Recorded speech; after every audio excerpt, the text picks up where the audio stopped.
Good morning, good afternoon, good evening, wherever in the world you are, folks. We are back with another reaction video. Today, we are going to be going through the lore reaction video for the Slumbering God, which I am believing, based on this first 5 seconds, to get to a screen I can pause on, is Miquella, which, I'm going to be honest, I'm really excited about this for two reasons. One, because Miquella is fascinating, and I really want to see this view of it.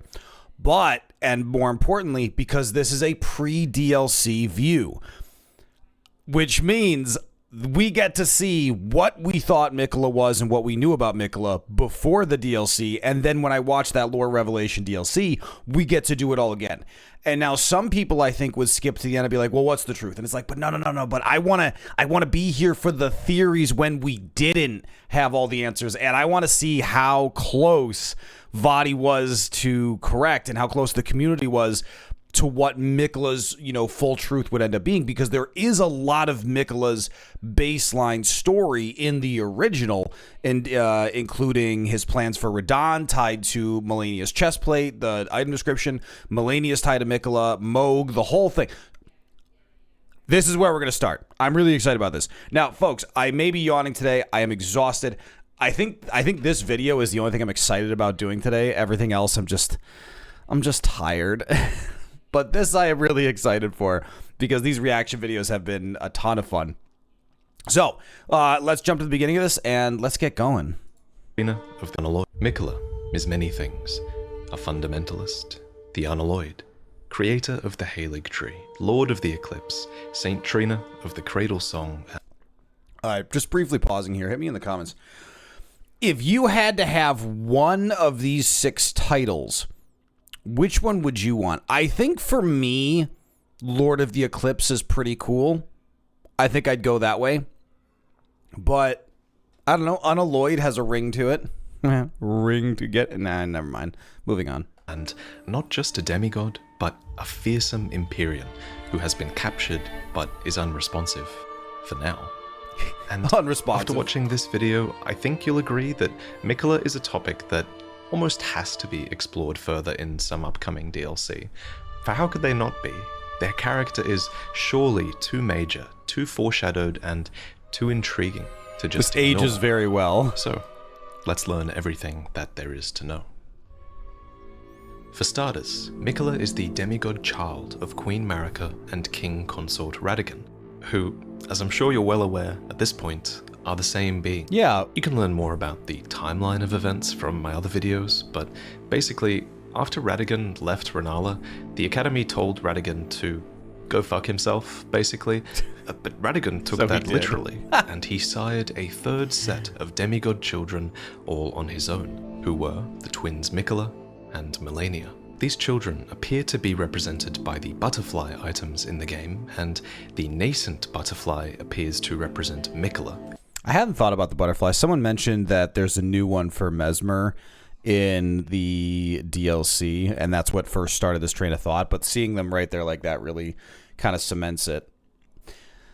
I had thought about it, but I never connected the smoldering butterfly to Melina, though it makes sense when you think about her burning herself to take down the tree.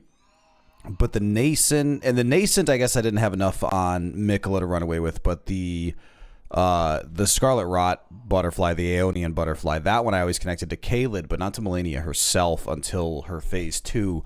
But even then, I don't think I thought of that as her identity, more so just kind of the overall theme, which again, this really goes to the point where, it's interesting, it's kind of vaguely thematic. It's like, no, it is all very intentional, very specific, very direct. And like I think I've said this like 16 times now. It's like, this is one of the things that makes Elden Ring so good, is it's consistent and it makes sense, and you're not constantly trying to retcon to justify things, which can get pretty exhausting. Not naming any specific wizarding world for that problem, but... Its description elaborates on his state of eternal childhood, stating that it appears as if it's just emerged from its cocoon for its entire life. Indeed, the word nascent means that something is just coming into existence and beginning to display signs of future potential. Folks, if you didn't see my clip of this, it's one of my top 5 for just like stupidest weird stuff I've done. Pushing this guy off the bridge and reenacting Gandalf versus the Balrog. Some of the most fun I've had. And that nascence is eternal for Miquella, and I think that this eternal nascence is incredibly important for I feel his like I character. fought someone mounted For here. Miquella and Melania both seem to occupy different sides of the life and death cycle. That's not to say that Miquella represents life and Melania represents death. Rather, it seems like both land somewhere in the middle of each process. Melania is constantly resisting her scarlet rot and is in this perpetual state of dying, and Miquella is in this constant state of nascence. I feel like, and I swear, I only mean this like 80% as a joke. I feel like Melania was designed after Latinas, where I'm married to a Latina. I can say this. I just want to be clear going into that, where it's like they're cursed with this tremendous power, but if they're not careful, it will get the better of them and boil up to the surface and then spread amongst everyone nearby. Does that sound familiar? If a chancleta is thrown at me in the middle of the stream, you know why. State of dying, and Miquella is in this constant state of nascence. He is newly born and showing an abundance of life and burgeoning potential. Special thanks to Quailag for making this clear to me. So Miquella is nascent, but he's also abundant, and I think that's another extremely key word for him. For example, I don't have a list of the adjectives I would like used to describe me. But I don't think abundant would be on any list of things I would like to hear about me. Oh, yeah, look at Mango. Oh, yeah, isn't he really abundant?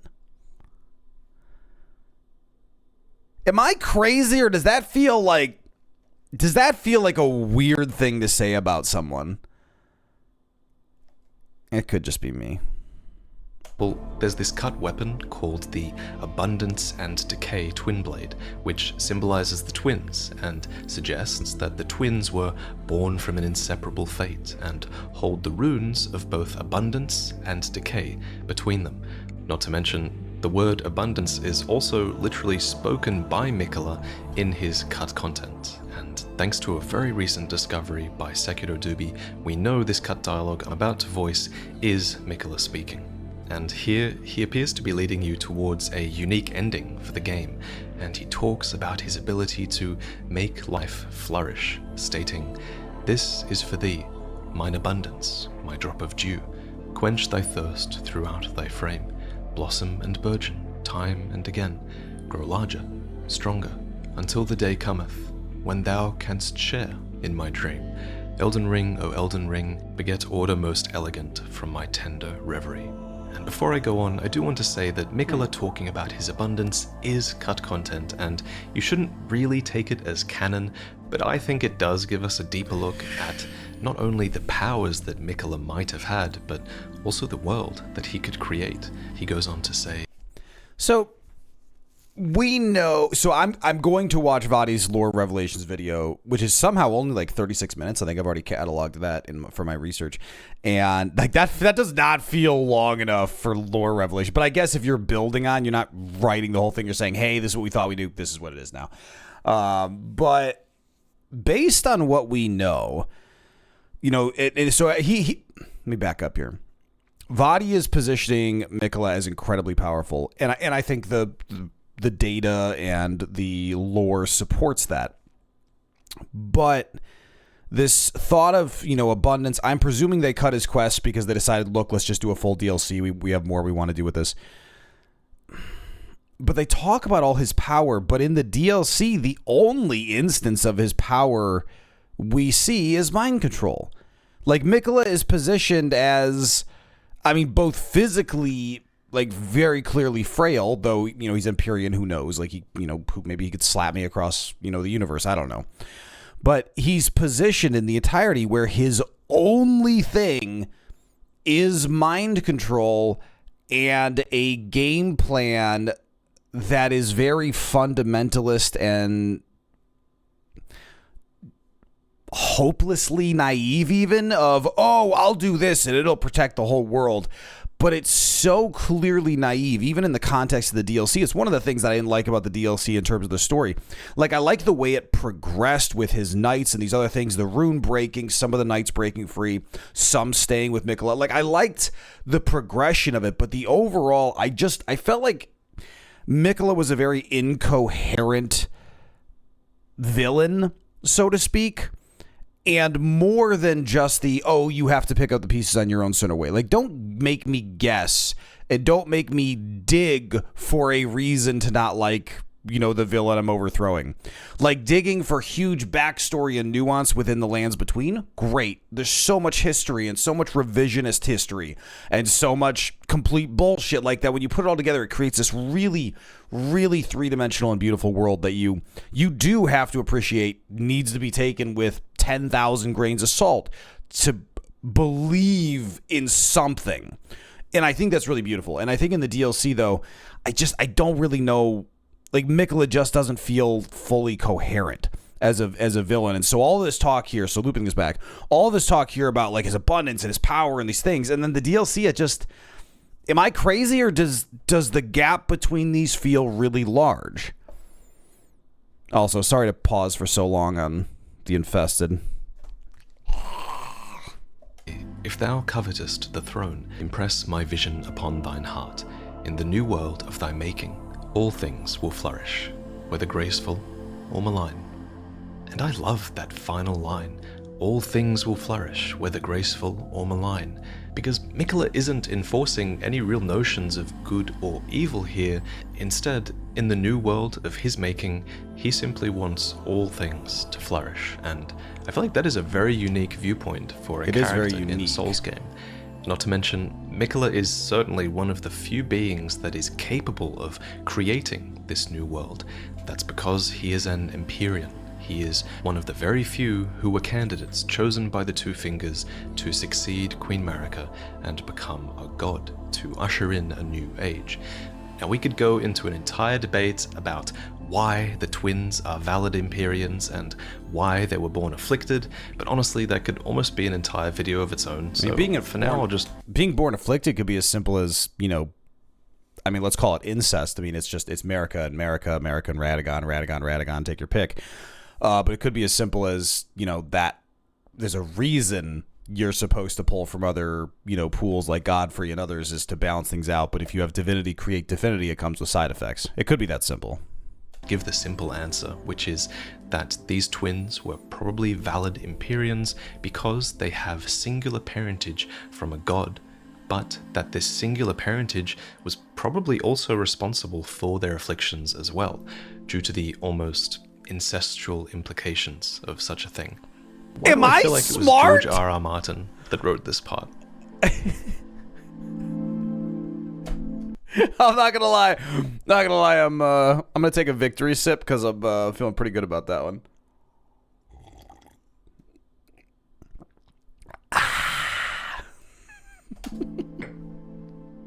Anyway, let's move into the early childhood years of Miquella's eternal childhood.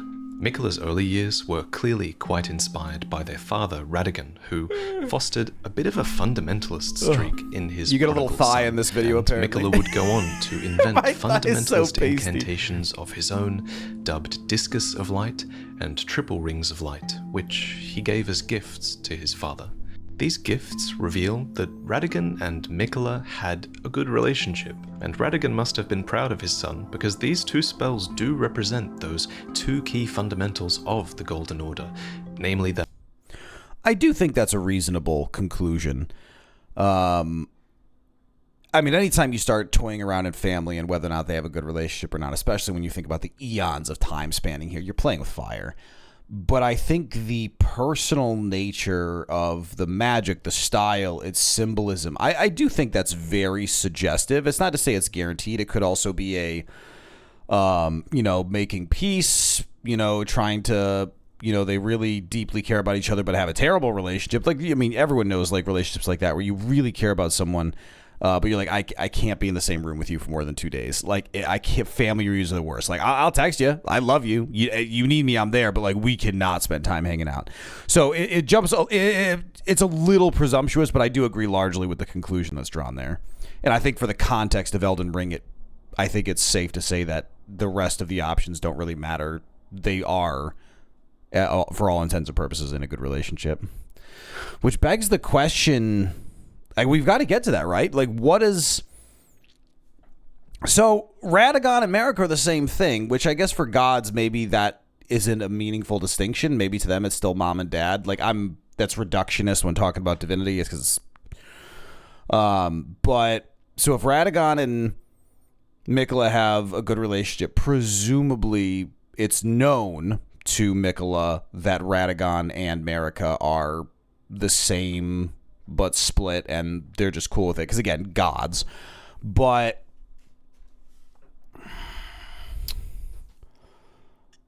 no, I guess I still have a big question mark there. Like, it makes sense, but it also requires so much of a perspective swap to something that's completely alien to our concept as humans that I need to sit with that one for a little bit. There is a law of causality, which is a branching cause and effect that goes outwards, but also that there is a law of regression, that all things yearn eternally to converge. I really got to do a faith build. And in gratitude, Radagon countered with a gift of his own, showing Miquella Radagon's rings of light.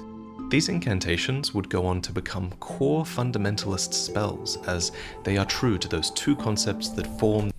Killing Melania's knights with Radagon and Miquella's spells seems a little rude. The basis of the Golden Order. But there is another aspect of Golden Order fundamentalism, and that is the persecution of those who live in death. Hunters of these undead would attempt to stamp them out with spells such as Order's Blade and Litany of Proper Death, which deal additional damage against those who live in death and prevent them from resurrecting. To recap, those who live in death exist because of Godwyn the Golden, who was one of the early sons of Marika and Godfrey, who was eventually killed with a fragment of the Rune of Death, and then the Rune of Death would eventually spread its undeath throughout the lands between via Deathroot. And there is an entire debate that we could have here about whether the persecution of those who live in death is even true to the core principles of fundamentalism. Goldmask certainly doesn't seem to think so. In fact, I've heard people reference this in the comments, and I've just kind of assumed it's something I'm missing. I've definitely never seen this dude. Ever. No idea who this is. Just Goldmask. I would remember a dude cosplaying as the sun. Probably. According to the Order healing spell, Goldmask laments the hunters of those who live in death, deeming them to be fanatics who wanted nothing more than an absolute evil fanaticism to contend with. And the reason I bring up this debate at all is because you could argue that Miquella was on the side of these fanatic hunters, as he created multiple weapons that were capable of effectively slaying those who live in death. For example, this is Golden Epitaph, and it is a sword that was made to commemorate the death of Godwyn the Golden, first of the demigods to die. It is infused with the humble prayer of a young boy and reads, "O brother, Lord brother, please die a true death." So this weapon is an effective tool of killing those who live in death permanently, and clearly the young boy who created it was Miquella. We can infer this because the sigil that appears when you use this blade's skill is the Halig Tree sigil, and once activated, this ability, called Last Rites, imbues the sword with a holy power that prevents those who live in death from reviving. But beyond this being a potential tool to slay those who live in death, is that this weapon points towards an early kinship between Miquella and Godwyn, a relationship that might have made it all the more painful when Godwyn's soul would perish, but his body would remain, spawning. This whole... Because I asked in a previous video about timelines, and a lot of you informed me of the naivety of that belief. Not just like I was naive to think there could be a simple timeline to describe all this, but I feel like this whole... everything George R. R. Martin wrote, and then the 5,000 years of aging, You know what it makes me think? It makes me think of the Silmarillion for Lord of the Rings. Like, you know, all of this, you know, the Age of Numenor and these other, like everything that happened before Lord of the Rings, like really condensed. And it makes me think of, you know, Amazon did this, Rings of Power series. I haven't watched it because I'm worried they'll butcher it. But that's what it makes me think of, like this whole period in between, like Miquella's relationship with Godwyn. Like, I feel like that would be a really good TV series, is a prologue, if you will, to everything that's going on. Like, imagine seeing the War of the Fire Giants again and seeing Mesmer, seeing, you know, Godfrey leading the charge, the Crucible Knights, seeing the signs that Marika was sowing the seeds for her own rebellion against the Golden Order. That would be so good. Admittedly, it's also an example of, like, if it was pulled off perfectly, great, let's do it 1,000%. But the burden of execution's high. We know what's going on. Let's not let Hollywood ruin it. I don't know. It sounded like a great idea. I need more coffee. Deathroot. This is interesting, as it gives Miquella a legitimate emotional grievance against those who live in death. And it's almost a bit hypocritical, I think, for what I believe to be Miquella's character, as we previously established that he might have been this character who wants all life to flourish, but I guess that principle might not extend to those who live in death. So I completely agree. I think from what we've seen, I think that is 100% correct.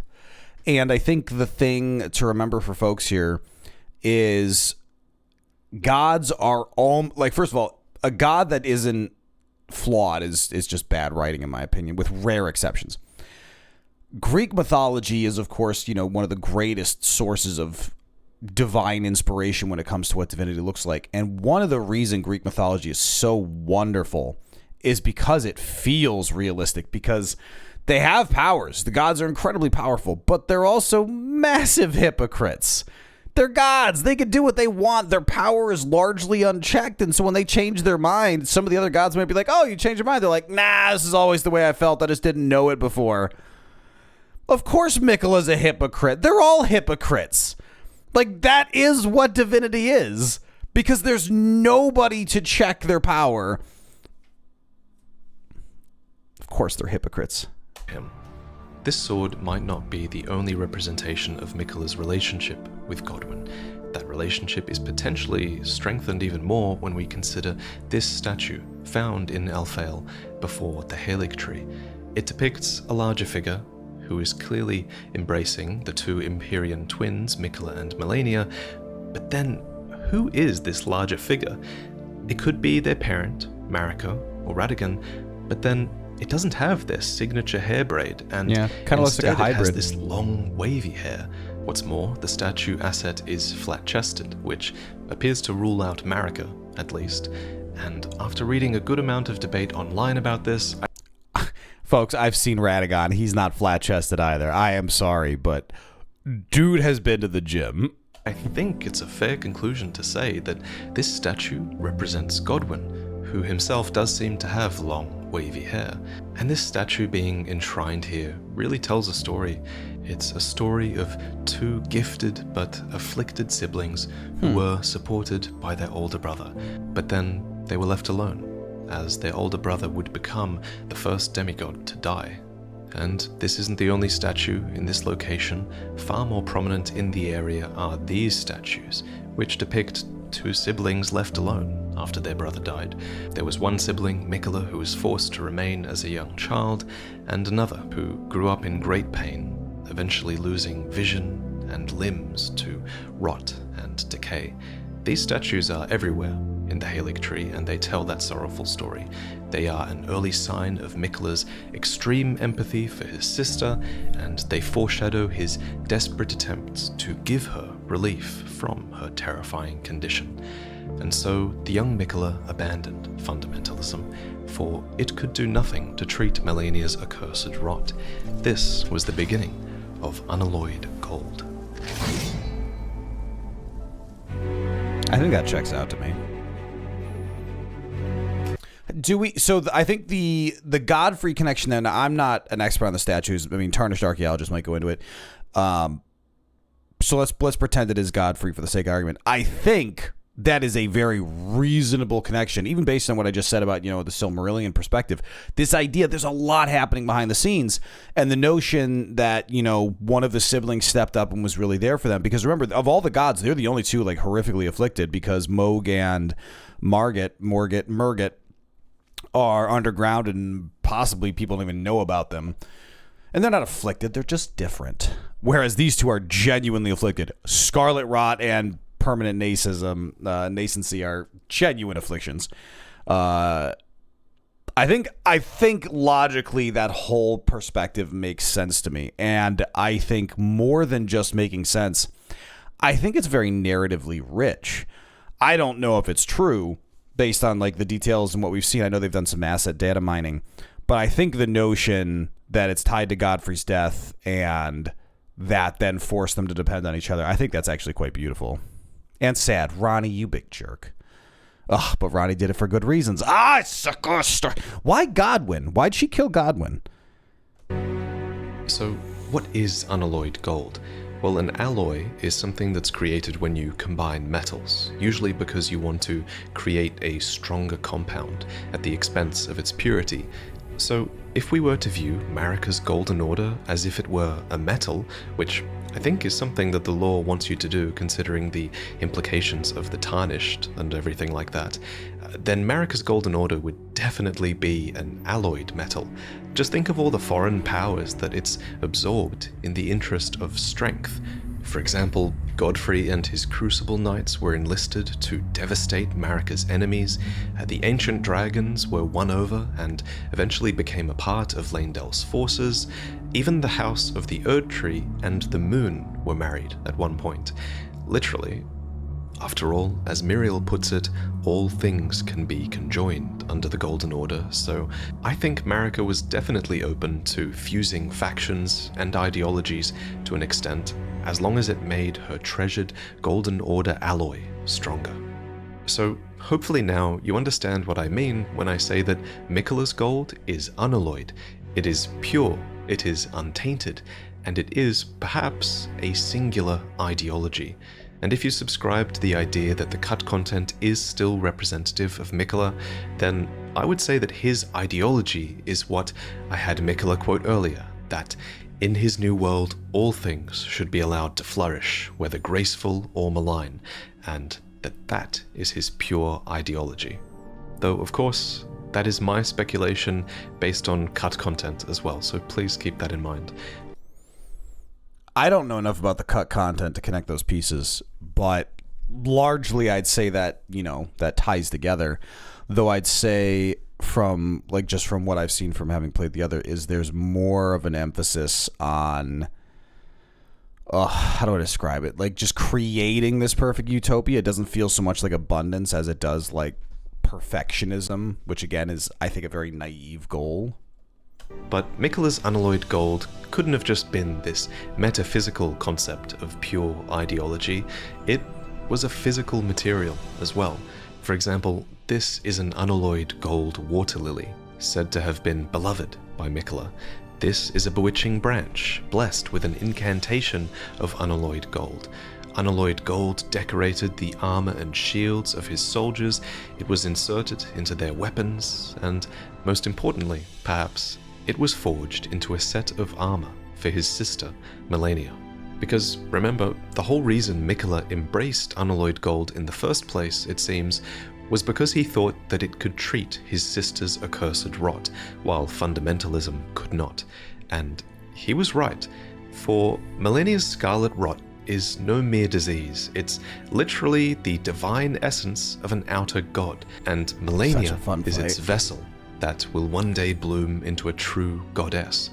But unalloyed gold is one of the few materials in the game that can ward away such meddling of the outer gods. Another example are the mirror helms like the one.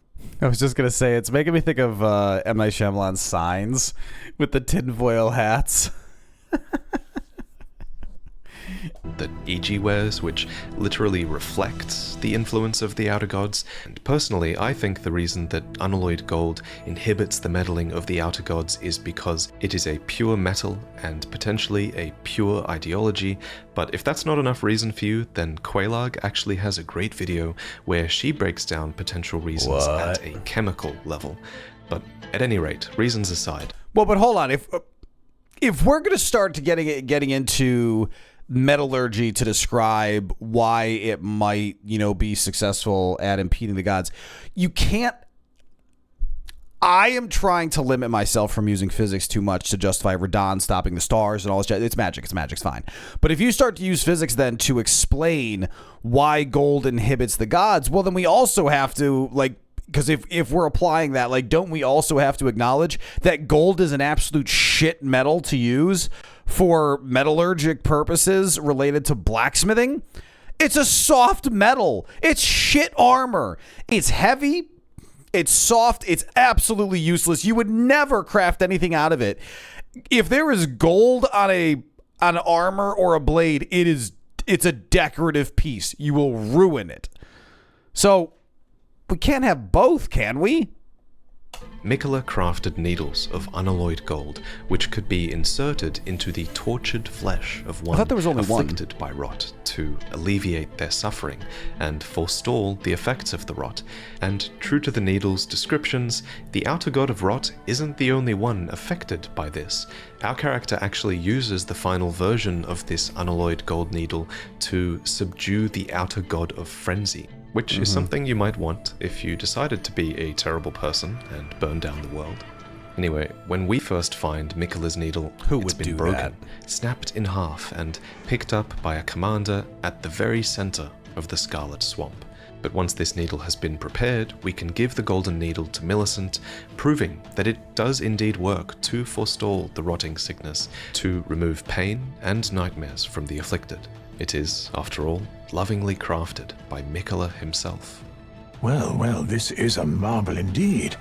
The work of a true artisan, a meticulous, bold craftsman who grasps the essence of life. In crafting these needles and pursuing unalloyed gold, Miquella is attempting to save his sister from her affliction. It seems like this objectively good deed, which is a rare sight in Elden Ring, especially for a demigod whose strengths have been known to tip them towards madness, and that is what makes Miquella such a pure and likable character in Elden Ring. So now, okay, that doesn't age well, but Miquella doesn't, so prior to the DLC, our knowledge of Miquella is so limited that I think these conclusions are reasonable. It's one of the reasons I want to watch this and then the DLC, because I want to see that evolution of knowledge. It's so much fun to watch people figure things out when you've got all the answers. Since I played the DLC, I don't have all the answers. It's me. But the notion that Miquella is likable, if you don't think about the DLC, we only see evidence of how loving and caring he is. And in the DLC, we see that he's a raging nut job. And I think some people are going to push back on me on that one. Some people are going to be like, well, no, Miquella had good intentions.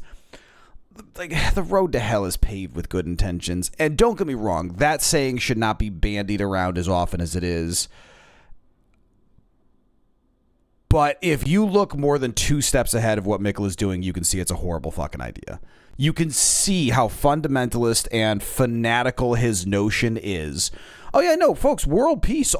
Folks, I can create world peace with a snap of my fingers. All it takes is mind control. All I have to do is mind control everyone to be chill. And then it's fine. But is that peace? There's a difference between living and surviving. And yeah. Anyway, pre-DLC, this is a reasonable conclusion. So it's no wonder really that Melania venerated her brother. She is a character of undefeated prowess, and she's an Empyrean, no less. And yet, she dedicated her blade to Miquella, and Miquella alone. And just the shuck off. That he possesses the wisdom, the allure of a god, and that he is the most fearsome Empyrean of all. The story of their bond and duty to one another is legendary, and that's something that becomes quite clear when we explore Miquella's Halig tree and see these statues depicting their embrace all around. And if you were one of the many defiled outcasts in Elden Ring, you too might have felt inspired by this story, and you might have felt inclined to earn Miquella's favor and make the long pilgrimage towards your salvation, towards the distant divine Halig tree and its brace that was Miquella's domain.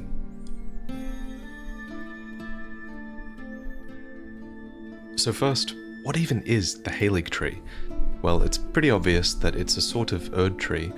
For one, Erdtree avatars have clearly emerged from it, which they only do in order to protect the Erdtree's own offspring. And then there's the Halig tree knight armor, This spot I which died at confirms so that many times. the Halig tree ultimately failed to grow into an Erdtree. And one thing I've been wondering is, when exactly was the Halig tree planted then? If we knew when, then we might be able to guess at its purpose. Was it planted before or after the shattering of the Elden Ring? Because when the Elden Ring was shattered, golden seeds flew from the Erdtree, scattering across the various lands as if life itself knew that its end had come. These seeds create these little illusory trees and likely spawned the minor Erdtrees as well, so I think it's a fair assumption that Miquella might have planted the Halig tree from an Erdtree seed. And if that was indeed the case, then it should have happened after the shattering, for before that, the Erdtree was considered perfect and eternal, and it wasn't even believed that Erdtree seeds could exist. But on the flip side, the golden epitaph sword that we mentioned earlier likely existed before the shattering, as it was created to commemorate Godwyn's death, and this sword displays the Halig tree sigil when its weapon art is activated, so one could infer that the Halig tree must have existed at this point too, right? So I hate guess those it's little always possible that bugalists. Miquella somehow procured an Erdtree seed before the shattering, or simply grew it from his own being, as he is a scion of the Golden Bough after all. But whatever the case, Prince of Miquella Death's clearly cyst. decided that growing such a tree was important, and he even went so Dude, I don't know if any of you like watching like pimple popping videos, but Prince of Death's cyst. Just saying, that could make a good video. Let's get a dermatologist in here. Wear gloves, but let's do this. far as to water it with his own blood. This confirms that the Erdtree is indeed a blood-sucking parasite. Just kidding. Sort of. I mean, you have to admit, it is pretty disturbing that an Erdtree could flourish in such a manner. But this does lead us to the final question, which is, why was the Halig tree planted? What was the point of it? And at the end Because Miquella's a hypocrite. of the day, the main reason is always going to be because it's like the Erdtree. It's natural to compare them, and the item descriptions seem to want you to compare them as well. The Erdtree is this enormous icon of power and faith in the lands between, so evoking that and inspiring guys are worship is gnarly. clearly a valuable thing. But the Erdtree was only really an icon of faith in its later years. Before that, it was a symbol of abundance, with light as warm as the gentle sun that could gradually heal all those who bathed in its rays. But perhaps most importantly, during this time of abundance, it would drip sacred dew, sap or tears that could bestow blessings, form crystal tears, and even be embedded into talismans. These were treasured things, and naturally, this was an extremely valuable symbol for Miquella to evoke, since he is himself associated with dew and abundance in the cut content. And his Halig tree did drip with dew. The greenish amber of the Halig tree can even be seen in cut content items. It even looks as if it's mingled with a bit of Miquella's own blood. That's what I was just That gonna signature green hue of Halig tree amber is also seen in the Halig tree knight sword, which is not a cut weapon, and this was modeled after the Carrion knight's own swords, except it was embedded with amber from the Halig tree instead of glintstone. Okay, so the Halig tree is a great symbol of faith and power and abundance, and Miquella is related to abundance in the cut content, but what else does the Halig tree add in terms of value? Well, the Halig tree itself is something of a vessel, fit for a god. Miquella plants himself inside it later on. Melania returns home to it, and speaking of it being a home, many other creatures have made their home within the tree, and within the brace that supports it as well. And I guess you could also argue that the Halig tree might be a sort of a tool to be used. After all, Marika puts the Erdtree to use in such a way, using its roots to absorb people after their death, and perhaps even its branches to rebirth life. And then the Erdtree is later used as a prison, with thorns that are almost entirely impenetrable. But I don't think Miquella planned to use the Halig tree in such a way. Perhaps the biggest difference between the Halig tree and the Erdtree is that the Halig tree was built in a... I didn't even notice that you could see the Halig tree from the wind farm. Because you have to teleport over there. I didn't realize that it was... Why put it there? a largely inhospitable region. It is extremely difficult to reach, and unlike the Erdtree, it might not really be designed for the benefit of the vast majority of the world. As it stands, the Halig tree strikes me as being more like the Painted World from Dark Souls. It's a place for the outcasts, the heretical, and the malign, not to mention the low and the meek, who are specifically named in the description of the Sacred Crown Helm. While many of the Scarlet Rot-afflicted seem to be here because of the eventual decay of the Halig tree, I think that there are a number of refugees here that would have been here before that, namely the Misbegotten, the Crystallian, these astray mages of Raya Lucaria, and of course Loretta, who deemed this place to be a great haven for the despised Albinaurics. The second generation Albinaurics even carry a weapon called the Ivory Sickle, which reads, "These weapons are evidence of their dedication to the Halig tree, despite never having entered its presence." I didn't notice that. We really don't find a single Albinauric within the Halig tree. I'll admit, I do find this a bit strange. You do find quite a few Albinaurics so close to the Halig tree. It's a bit strange to me they don't go just that little bit further. The reason given for the first generation of Albinaurics not being at the Halig tree is given by Albus, who says that their faded legs are the reason for that. But yeah, we find them defending Miquella and his Halig tree all the same at the Ordina liturgical town, which takes us to the Halig tree via a puzzle within an Everjail. The word liturgical means relating to public worship, and this town is fittingly filled with many statues of Miquella sitting alone, cradling what might have become the Halig tree back when it was still just a sapling. I also find it interesting that the Halig tree is never called out as competing with the Erdtree, or never called out for housing all these undesirables. Perhaps the House of the Erdtree was happy to see ungraceful folk leave their lands. Perhaps the Halig tree was extremely well hidden from everyone and they didn't know. Nah, I mean, you can see it from the windmill, and with how much they stamp out things like this, and how long it's been there, there's no way they don't know. I find that silence odd as well, and not just from a what does that make them feel perspective, but generally, silence in general is not Elden Ring's strong suit. There's always an item, a note, a thing that just kind of loosely gives you something. I think I lean more towards that it gets them out of the way, but at the same time, remember the Golden Order is all about exterminating everything that doesn't agree with them, and this seems pretty heretical to me. Just line up the catapults and burn it from afar. That does confuse me a little bit. Miquella must have been working overtime to keep that, just politically, just to be like, look, leave it alone. Because, I mean, Miquella being in charge in his ties as an Empyrean, he definitely would have the sway to be like, fuck off.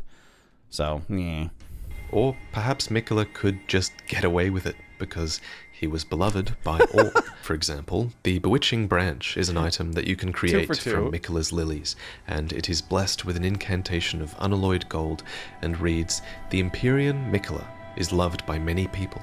Indeed, he has learned very well how to compel such affection." Yeah.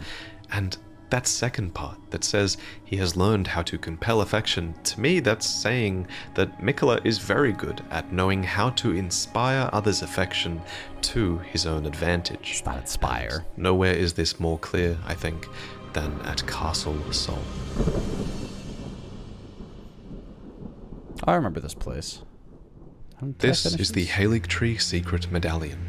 It's furnished with that signature green amber, and it features the Erdtree in the background, for it allows you to access a secret lower level of the Grand Lift of Rold and progress through the consecrated snowfields to this sacred place. Having both halves of this secret medallion is therefore extremely desirable, for the medallion has another name. It's called Miquella's Favor. Miquella's favor can be yours. Slaughter. Want to see my fingers? Slaughter. Slaughter. The all-hearing slaughtered. But alas, it was for naught.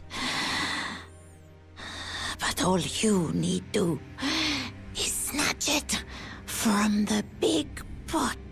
Gideon is the all-hearing man in this dialogue, and he slaughtered an entire village just for one half of this medallion, but he did not find it in Albus's possession.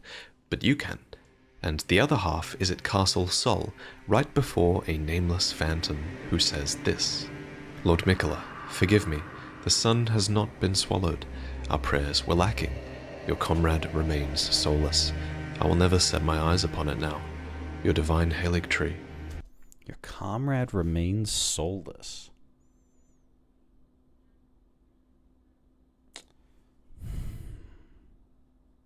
Could be Radon, but... So, this phantom seemingly has, or I guess had, one half of the medallion, and yet he laments that he will now never set eyes upon the Erdtree. To me, this suggests that Miquella might have been withholding the second half of the medallion from him, or that this phantom believed that he could solicit the second half of the medallion from Miquella and make it to the Erdtree if he achieved his goal here at Castle Sol and basically earned Miquella's favor. But what So, logistically, this type of lore stuff, like for the purpose of the game, collecting both halves that allow you to get in, super cool. But logistically, what? Every single time someone wants to come to the Erdtree, they have to sort out these only two items that, like, a library might have had all of their tokens loaned out. Like, it logistically, it makes no sense, to the point where, you know, you've got people showing up the Erdtree once every 400 years, which is, like, so... that gets messy in my mind. exactly was supposed to happen here at Castle Sol? What does it mean when the phantom says, the sun has not been swallowed, our prayers were lacking, your comrade remains soulless? It means, I think, that the residents of Castle Sol and Miquella were attempting to restore the dead soul of Godwyn the Golden. And just to refresh your memory, when a fragment of the Rune of Death was used to kill Godwyn, it was also being used at the exact same time to kill Ranni, and since they perished at the same time, Ranni lost her body, and Miquella's demigod brother, Godwyn, perished in Sol alone. And despite this death seeming so final, Miquella clearly believes that some sort of ritual performed here could restore the soul of his comrade. For example, here's some more dialogue from a different phantom that reads, O great sun, frigid sun of Sol, surrender yourself to the eclipse, grant life to the soulless bones. But the question is how? How does that work? How does an eclipse restore life to Godwyn? Now you can just take Miquella at face value and trust that he knows what he's doing, or we can try to learn as much as we can about the eclipse and see if we can reason out the mechanism behind this process. So at Castle Sol, we find the Eclipse Shotel, which reads, Storied sword and treasure of Castle Sol that depicts an eclipsed sun drained of color. In Sol, the sight of an eclipse inspires a dreadful awe, preventing an onlooker from averting his gaze. I love this weapon, by the way. So this is so a Shotel is a perfect semicircle, whereas a Khopesh is longer handle, more of a cavalry weapon. But Khopesh Shotels, like, these blades are so cool to me. Not really relevant to the story here, just fun. The most important part of this description, though, is the part that says it's the storied sword of Castle Sol, as this proves that the veneration of the eclipse here goes back a long way. But what does an eclipse represent? So, according to the Eclipse Crest shields, the eclipsed sun drained of color, is the protective star of soulless demigods.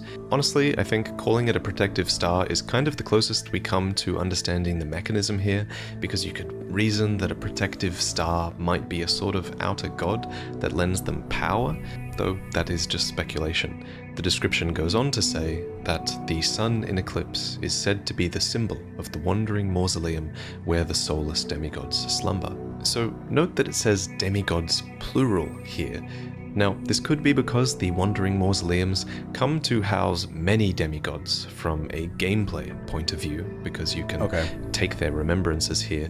Yep. But it could be a word that is slightly lost in translation, as the Japanese version of the word demigods does not specify whether it's a plural or whether it's a singular word. So my take on this is that I think the wandering mausoleums became necessary when Godwin died. I think that the mausoleum was intended to be a resting place for him initially, but then also for any future demigods, as all of a sudden all of their true deaths had become possible as well, with the theft of a fragment of the Rune of Death.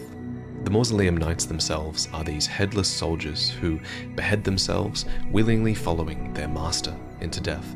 As such, they become these headless spirits tied to the land so that they might better defend the walking mausoleums. They also carry eclipse-crested shields, and the eclipse is said to aid the Mausoleum Knights by keeping destined death at bay.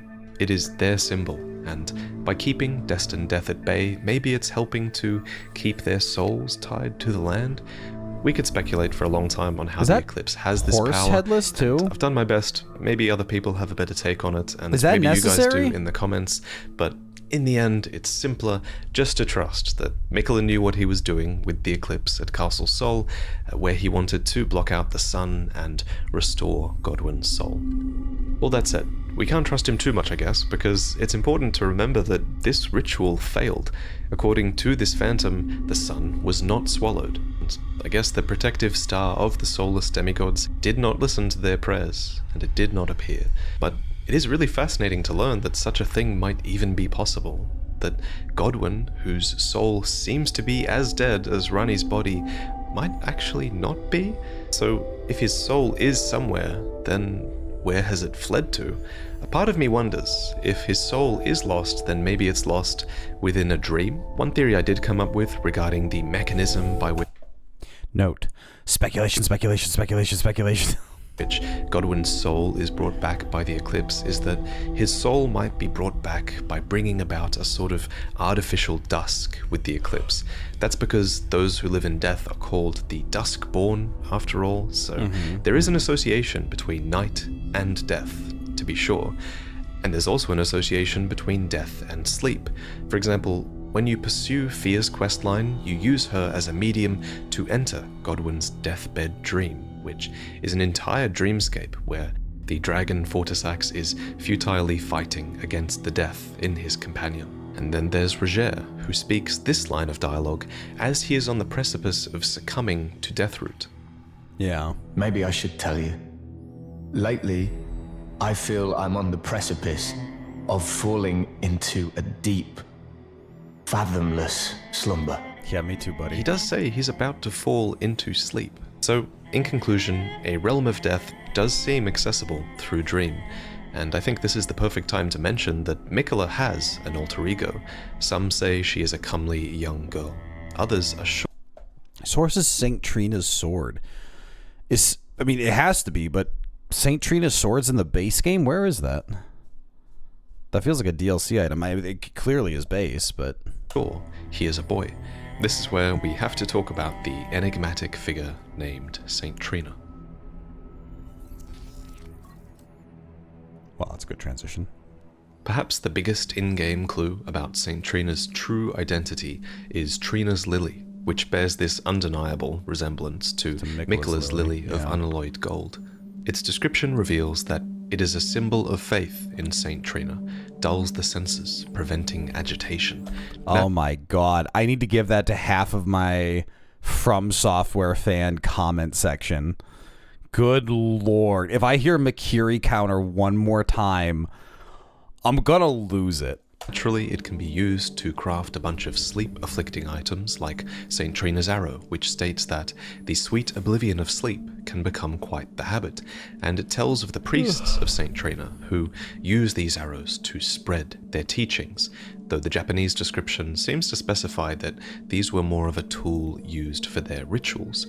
So it's largely left to your imagination as to what rituals these priests might have been performing, though I will mention that it seems St. Trina might actually be able to be found somewhere within sleep. This is suggested by Feather's cookbook, which reads, "A record of crafting techniques left by a man who was utterly captivated by St. Trina. He continued the search for her in his slumber."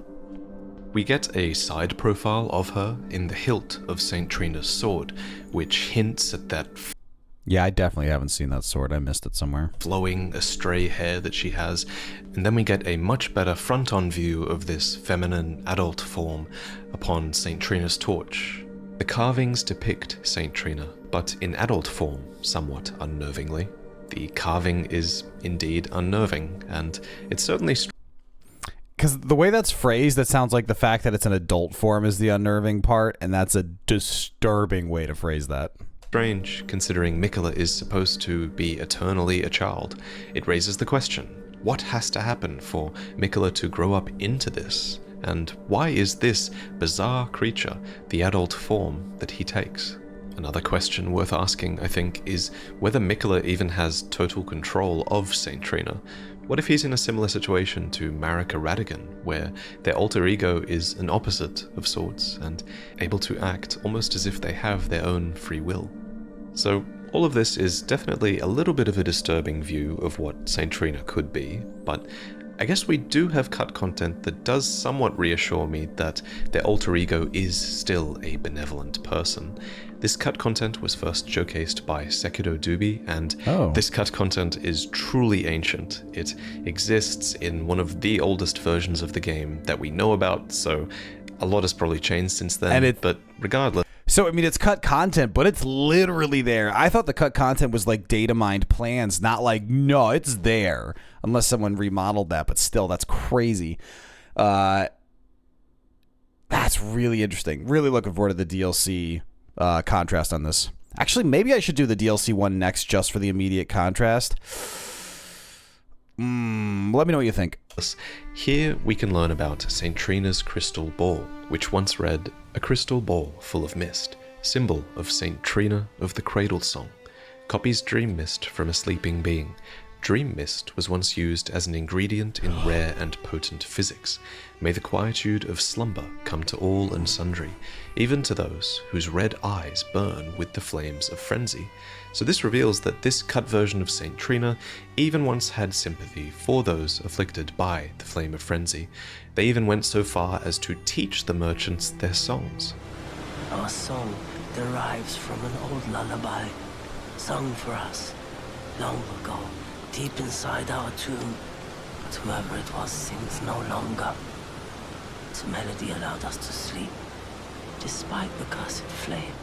That's The description of Miquella's songs as a lullaby is referenced by the modern-day sleep pot description, which reads, "Like a lullaby or a quagmire, its light purple haze irresistibly draws its victims down into sleep. Nap Sweet time. dreams." This is the closest thing we have to Dream Mist as well, which was an item that you could again once collect from sleeping enemies. And after you did this, you were supposed to sell this Dream Mist to the merchants, who used it to quell their flame of frenzy. But as the merchants once said, whoever it was that sings, now sings no longer.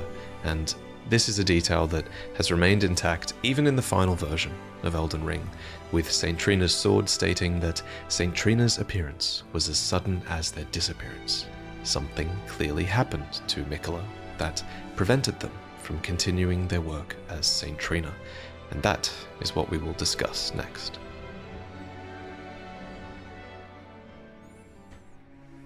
At some point, Miquella embedded himself into the Halig tree. Why he did this is never explicitly stated, but I think we can make a good attempt at puzzling it out. So, Miquella famously watered the Halig tree with his own blood, since it was a sapling, so I guess you could argue that he embedded himself in it to simply feed the tree more, which I guess is possible because the tree does eventually wither without Miquella inside it, and Gideon seems to tie his removal with the death of the Halig tree, or it turning into a husk. But I don't think that can be the only reason why he embedded himself. For instance, look closely at the Halig tree roots, and you'll see the form of a tree-like woman, and where her womb should be, there's a gap that once contained Miquella's cocoon. What is this, like the chin, mouth, nose, bosom, shoulder, arm? Sure, I can connect that. And this looks like the cocoon Moog stole.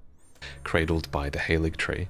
Now, either Miquella was attempting to fuse into and become this woman-like figure, who might even be the adult form shown on St. Trina's torch, or there was a rebirth occurring here.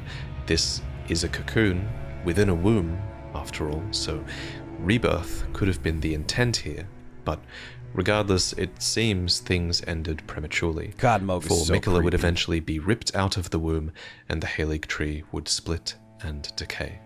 And so, when we arrive at the Halig tree and the town of Elfale that is built into the brace that supports it, the music here hits extremely hard. This place is just so sorrowful.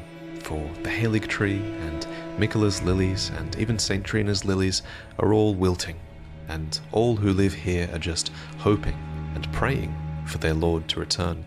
I love the little detail of the guards looking outwards and sitting dejectedly. To make matters worse for them, it was here that they realized that the sacred light inside them would explode upon their imminent deaths, and yet, in spite of this, their spirit ashes show their faith and state, "May the flash of our deaths guide Miquella's return." And Feel a little Malenia bad is about here murdering too, all of them now. holding to the husk of Miquella, dreaming and waiting for Miquella to return, and believing full well that he will. Corpse after corpse left in my wake as I awaited his return. Malenia's set reveals that she believes her brother will keep his promise. So what was that promise, I wonder? Was it merely to return, or was it something more? How much does Malenia know? Why did she fight Radahn? We'll have to talk about all of that in another video. So there is still faith. There's even this one phantom in the consecrated snowfields who has somehow puzzled out who took Miquella, and even where they are, he is pointed towards the portal that takes you to Mohgwyn Palace and Mohg the Omen. So, indeed, it was the demigod Mohg who somehow broke into the Halig tree and absconded with Miquella's infant form. And it's with him that this story ends. Or maybe it's where this story truly begins. That ages pretty well, given the DLC. So, if you're not familiar, Mohg is the Omen son of Godfrey and Marika, and being an Omen of royalty, he was born into a wretched mire of filth in the subterranean shunning grounds below Lanedale capital. But unlike his brother Morgoth, who reviled his accursed blood, Mohg reveled in it, and it was assumedly because of this accursed blood that he chanced a meeting with an outer god called the Mother of Truth. And as Mohg stood before her, deep underground, his accursed blood erupted with fire, and he was truly besotted with the defilement that he was born into. Mohg is just one of many characters who discovers a new identity in the ways that they have been discarded by the world. And how could he not? For Very his devilish. defilement was validated by nothing less than an outer god. And as always, we know very little about this outer god. We know she is called the Mother of Truth, and the Formless Mother. We know that she desires wounds and bestows power upon accursed blood. Her followers can thrust their arms into her body to scatter blood flame, and followers of Mohg can share in the Lord of Blood's power and send blood flies before them. There's even been some speculation in my recent shorts and my TikToks as well that the Formless Mother is also an outer god called the Bloodstar. But the one thing that all outer gods seem to have in common is that they all require vessels to move through, So in this case, the formless mother's vessel was Moog. For example, the sacred spear that he wields is a weapon, but it's also an instrument of communion, and Moog may well be doing her bidding with his actions. These actions included him starting a new dynasty called Moogwyn, deep below the earth, in the grounds of these ancient dynastic remains. This is a secret place, difficult to reach, and it was here that Moog brought the infant Miquella, torn as he was from his... So this cocoon, for anyone who's, who enjoys insects, it looks a lot like potentially a spider egg, but it actually, what it looks most like to me is a praying mantis egg. And if you've never seen a praying mantis egg, they're really that fiber that's been kind of wound together. And I don't know if that's intentional in any regard. I don't know if they're I don't know how they went about deciding how they want to approach this cocoon, but that's what it looks like to me. But I mean, Miquella's got some praying mantis-like arms, so maybe. His cocoon. I mean, that's how we see him in his opening cutscene, but in-game, Miquella seems to be back with a new cocoon here. You can even see it sat upon this giant pelvic bone, which seems to be a reference to the womb of the Halig. I never connected that as a pelvic bone. That's not right. Tree woman that he was literally ripped from. And it's from the remembrance of the Bloodlord that we can learn of Moog's intent here.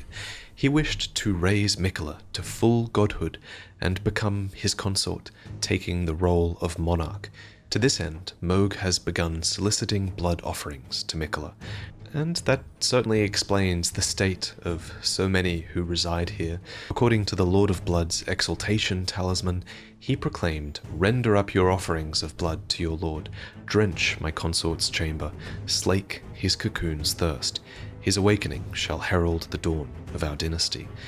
And then, to return to Moog's remembrance, it's stated that, so far, this has all been in vain, for no matter how much of his bloody bedchamber Moog tried to share, he received no response from the young Empyrean. So maybe nothing will happen.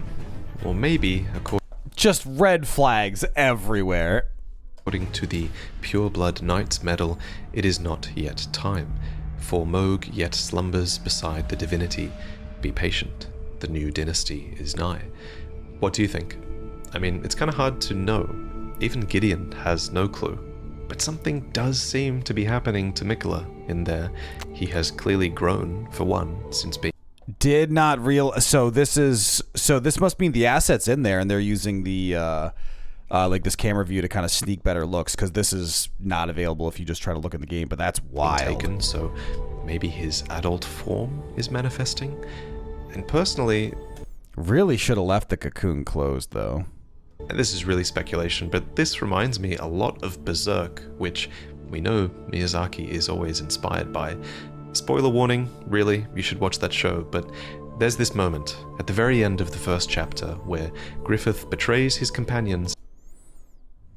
We're skipping ahead, I guess. I don't think I would have watched Berserk, but... Nah, I'm never going to watch Berserk. In this sacrificial ceremony of carnage and bloodshed in order to be inaugurated and reborn as a god within an egg of sorts. This really reminds me of that. It also reminds me of a scene with Griffith where he allows himself to be abused basically in order to get what he wants. So I wonder, what if this was also what Miquella wanted? We know that he is extremely proficient at compelling others to love him, and Moog is clearly enraptured.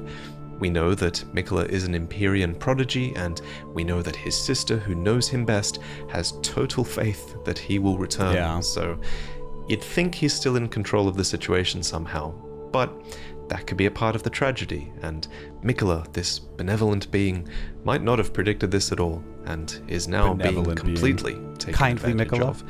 Or maybe he did intend to be taken, but he's going to get more than he bargained for with the Mother of Truth. Or maybe Miquella's fate really is long gone.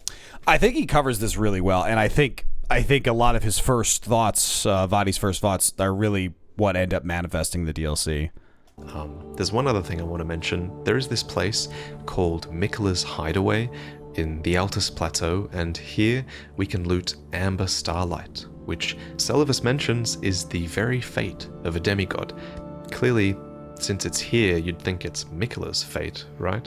And then you also have to consider that the cut content that we are basing so much of this video on is very much removed from the game, because it might not fit the developer's intent. That's always possible. Well, so that's a I really horrible do time hope to you light all a bear light. that in mind, as I would really hate to promote ideas that are against the developer's vision for this character. But I really do think that it's a possibility that we're going to one day enter the dream of this slumbering demigod. After all, there was once a cut character called Rico who was supposed to say the following, standing before Miquella's cocoon at Mogwin Palace. He says, "Finally, I have found it. St. Trina's, no, Lord Miquella's cadaver, such that I may aid you, O Lord.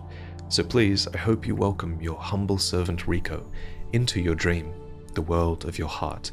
Indeed, I beg you grant my wish, that when you transcend from Empyrean to God, allow me a place by your side." Yeah, so this feels like Plus, for the if we- DLC, they transitioned that to Needle Knight Letta, and it transitions us into the Shadowlands, where the story shifts from what this original data mined assets were. Do get DLC, it's going to need a new Great Rune to acquire, right?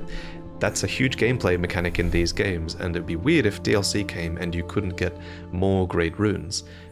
Apart from Miquella's Great Rune, the only one we don't know about also is Rani's Great Rune, which was allegedly cast aside.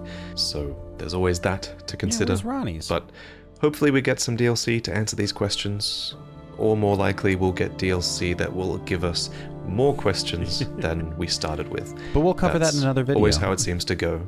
But I really hope they throw us some good curveballs with this one, as they always do.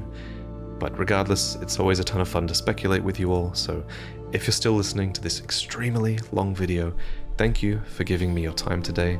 Thank you to Quaylag for reviewing the script for me. Thank you, Miss Pap, for the incredible visuals, as always. And I also want to give a... This is a really good one. So, man, I need a nap. I think, like, so having played the DLC and not hyper-analyzed it from the lore perspective, but having played it, the notion that this is pre-DLC is actually really impressive. Now, the DLC went angles you could not have predicted with, this perspective of Kindly Miquella, his mind-controlled cadre of followers that even the DLC trailer kind of showcases. It's not really what the story is, but... so there's a lot you couldn't have predicted, but the stuff that was there to pull together, this video actually really nails and ages really well. I'm very impressed. This is fantastic. So folks, let me know, do you want me to watch the lore revelations next just so we can do this really quick side-by-side and keep it fresh in my memory? Or should I keep going down the list because we still got the Elden Ring lore is... I don't think we've watched Rotten yet, so there's still the Elden Ring lore video... just about Melania. I didn't just watch that, did I? No, I just watched the Golden Order. I really do need a nap. But yeah, so folks, I think we have 5 or 6 Vaati videos left. So we are going to go through all of them no matter what. It's a question of if we do the Elden Ring or the... Brain collapsed. If we do the Lore Revelations DLC next to get this side-by-side. Now, the next video will be Monday. Today is Friday, so there will be a 2-day hiatus here, so we'll have some time to process this. But once we get through these, I am going to take a little transition, like 1 or 2 days of, like, Carbot animations or something else just to kind of detox a little bit from, like, the heavy... attention span lore, and then we're going to pick up Tarnished Archaeologist, and then of course we still have Color Theory and a lot of these other videos that I am going to watch, so please keep giving me the suggestions. I do pay attention to them. Thank you so much for hanging out. Have a wonderful weekend, and I will see you all back here on Monday.